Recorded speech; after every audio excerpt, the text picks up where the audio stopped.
coffee shop across the street from where I work, and I go there very often. So one time I went over to get myself some breakfast, and the lady who works there says to me, "Oh, hey, I see you coming around here very often, but I don't even know you. I feel like I don't know anything about you." And she asks me, "So what do you do?" And I tell her, "Oh, I work just across the street from you. I work in retail design." And then she says, "Oh, actually, I think my nephew, I think he does the same thing. And you guys are around the same age. I wonder if you guys know each other." So I ask her, "Oh, where does he work? And how old is he?" She proceeds to say, "Well, he just turned 41 this year." And then I cut her off right there and told her, yeah, we are definitely not around the same age. I'm 24. And so then she says, "Oh, I'm gonna leave." And she did not come back. She doesn't speak to me anymore. Now when I go in, she just sends out the other girl to take my order. Anyway, but that's okay. So there's this guy that I work with, and he is short, to say the least. He is a short man. I'm talking like 4'7". I don't really know what category dwarves and stuff are. I don't think he is that short. There was this time where he came up to me at my desk and he told me that he had somebody asking for me on the phone. And he said, you know, this guy is a little bit aggressive and kind of nasty sounding. To which I then told him, "Oh, it's fine. I know what he's like. He can be short. The one thing you don't want to say to the person in the office who is short." He didn't seem to have a problem with this. He laughed and he left, and then I hated myself forever. So, New Zealand's pretty small. That's a pretty easy and obvious thing to just say, but living in New Zealand for 21 years, growing up, travelling all over the country, I'd never actually left New Zealand. Didn't have a passport, never been to Australia, never even really been on like a proper aeroplane before. So when I turned 21, after doing this YouTube thing for a little while and meeting more people and wanting to get more involved in the community, I really wanted to see what was outside of little old New Zealand. So I got a passport, got on the biggest plane I'd ever been on, and took an 18-hour flight over the Pacific. We're coming to Los Angeles. It's early in the morning, sunrise. I look out at the city, and what I see is just this metropolis that does not end. I can't see where the buildings stop, and suddenly this whole perception, this idea of just how, sure, we're just a tiny version of Australia, no. Suddenly I realize New Zealand, we are tiny.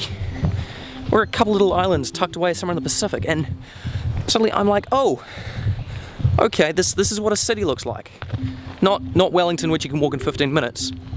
A city that holds a population comparable to my entire country. I spent the next 3 weeks traveling through America and Canada, just so many people in cities even larger than LA, and just that constant feeling of just how small New Zealand really is in the back of my head. But the other thing is, like, because of the internet and really because of YouTube, just how small it has made the rest of the world. I mean, sure, as we get more connected and we meet more people, the world does get that a little bit smaller, and New Zealand does get that little bit larger. As these communities become less international and more local, in a sense, that's what I'm really excited to be a part of.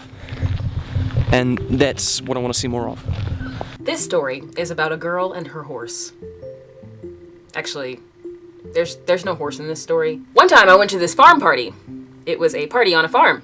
Actually, I don't really know if it was a farm, but there was a barn, and the only time that I've ever seen a barn was when it was placed on or around a farm. So, one time I went to this party on a farm. The important part is not that it was on a farm, but that it was in the middle of nowhere. So for me, this is like top 10 places that I don't want to be, because the way stereotypes are set up, I pull up to a farm party in the middle of nowhere with 6 other kids of the paler persuasion, we all know who the chainsaw murderer is going to come for first. Also, side note, I'm kind of a city kid. Like, I've grown up in and around the city as a kid, and I still live in like the more heavily populated areas of North Carolina, so lighting is pretty familiar to me. But now I go to school in the mountains, where light seems to be kind of foreign to the people there, so now I carry a small flashlight with me wherever I go. So we get to this farm, and of course it's pitch black outside, apart from the light that's coming from the main house. There's a good bit of a hike from the car to the main house, which brutally reminded me why we are blessed with gyms and why I needed to visit one. So here we are, hiking. I'm practically stepping on the heels of my friends, trying to stay as close to them as possible because I'm really not trying to go missing tonight. It was kind of cool outside, but there's the warmth that comes with being around a welcoming group of people that makes the cold air kind of hardly even noticeable. I mean, I noticed it. freezing my yams off out there. So I finally make it to the house when one of the girls we're with nonchalantly just says, "Oh, the sky looks pretty tonight." So I'm thinking, yeah, it probably looks pretty cool, you know, what with there not being any lights or civilization. So I go to look up, and what I see knocks the air right out of me, like right out of my lungs. That sounds a little dramatic, but you have to understand that the brightest star I had seen clearly up until that point was the sun. Looking at the sky that night was like looking at a plate with pizza crumbs on it. Except the plate was the sky and the pizza crumbs were the stars. There were just so many freaking stars. It felt like I was in an IMAX theater of stars, like I was in space, like I could reach out into space and have the stars just envelop my hand. It was incredible. I had an entire existential crisis on the front lawn of some dude's farmhouse while ska music played in the background. God, I kind of want that on my tombstone. I had to lay down on the ground and just think about how many stars there could be and how big those stars actually were and how there were actually planets and other solar systems orbiting those stars and how big space itself actually was. And I could feel all of that weight just pushing me down into the ground, and I had never felt so small. I probably spent like an hour laying out there, people stepping over me, asking me if I needed a ride back to campus. Oh, no, it's okay. I'm just thinking about my role in the universe and how my problems don't actually matter in the big scheme of things. It's fine. The cool thing about going to a hippie school was that a lot of the responses I got were just knowing smiles and head nods and righteouses and groovies. So in that moment, I may have felt really small and insignificant, but I also felt weirdly enigmatic in the sense that nobody really knows who I am outside this planet. I mean, nobody really knows who I am outside this state, apart from the people that watch my videos. So the moral of the story here is to not dwell on the small things, because no matter what, the big wheels are gonna still keep on turning, and Proud Mary is gonna still keep on burning. Big wheel keep on turning, turning, Proud Mary keep on burning, burning, rolling, rolling, rolling on the river. Say we're rolling, rolling, rolling on the river. The first episode of 2015 comes with an open call. I am looking for video submissions for the first episode in February. That's right, I'm talking one-sentence breakup stories, not run-on sentences that last 3 minutes. I'm talking one-sentence breakup story, and I'm not just talking about breaking up with a significant other. I'm talking about family, friends, inanimate objects, cars, things, just whatever you want to break up with. Get creative here and send this stuff to me. The deadline's gonna be Monday, February 9th.